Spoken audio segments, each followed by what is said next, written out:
মুসলিম মহল আয়োজিত আজকের এই প্রতিবাদ সভায় অংশগ্রহণ করতে পেরে আমি নিজেকে অত্যন্ত সৌভাগ্যবান বলে মনে করি।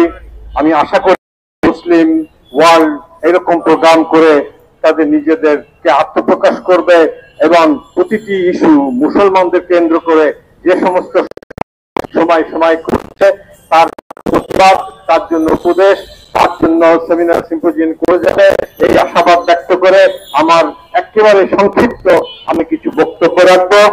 আমি ইতিহাসের ছাত্র হিসেবে আমি বলতে চাই যে আজকের এই ঘটনার পিছনে, আজকে যে ইরানকে হামলা করা হচ্ছে এর পিছনে শক্তিকে, এর পিছনে শক্তি হচ্ছে সাম্রাজ্যবাদী শক্তি, ওয়েস্টার্ন ওয়ার্ল্ড, যারা ইহুদি রাষ্ট্রকে সৃষ্টি করেছিল এবং যারা এই ভারতবর্ষকে অস্থির করছে।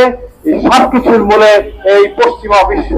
এই পশ্চিমা বিশ্বকে আজকে মোকাবেলা আমরা কিভাবে করব? আজকে লিবিয়া ধ্বংস হয়েছে, আজকে ইরান ধ্বংস হয়েছে, আফগানিস্তানকে ধ্বংস করতে পারেনি।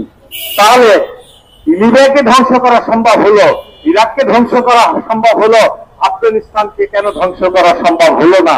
20 বছর ধরে আফগানদের বিরুদ্ধে সবচেয়ে বাংলাদেশের সারা বিশ্বের যে মোড়ল, সারা বিশ্বের যে শক্তির আধার, সেই সাম্রাজ্যবাদী শক্তি মার্কিন যুক্তরাষ্ট্র 20 বছর ধরে যুদ্ধ করে আফগানকে পরাজিত করতে পারেনি। তাদের তো কিছুই নাই, তাদের না আছে অস্ত্র, না আছে অর্থ। কি ছিল?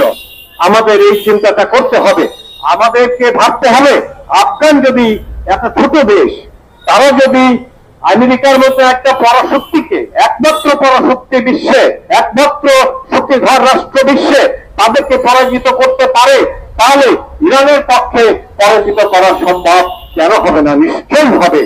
ইরান একটি মাত্র যুদ্ধে পরাজিত হয়েছিল, সেই যুদ্ধ ছিল রাসূলুল্লাহ সাল্লাল্লাহু পরে হযরত ওমর রাদিয়াল্লাহু আনহু সময়।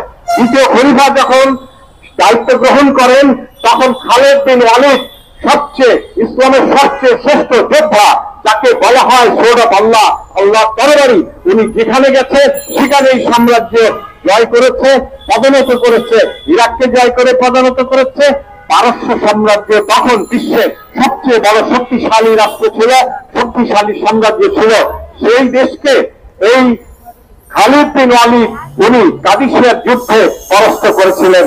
এরপরে কোন যুদ্ধে, আজকে 1400 বছরে কোন যুদ্ধে ইরানের সঙ্গে যুদ্ধ করতে সাহস করেনি। ইরান এমন একটি শক্তি, কি তাদের শক্তি? ইমানি শক্তি। কি তাদের শক্তি? তাদের ঐক্য। কি তাদের শক্তি? তাদের যোদ্ধার জাতি, সভ্যতার জাতি, কয়েক হাজার বছরের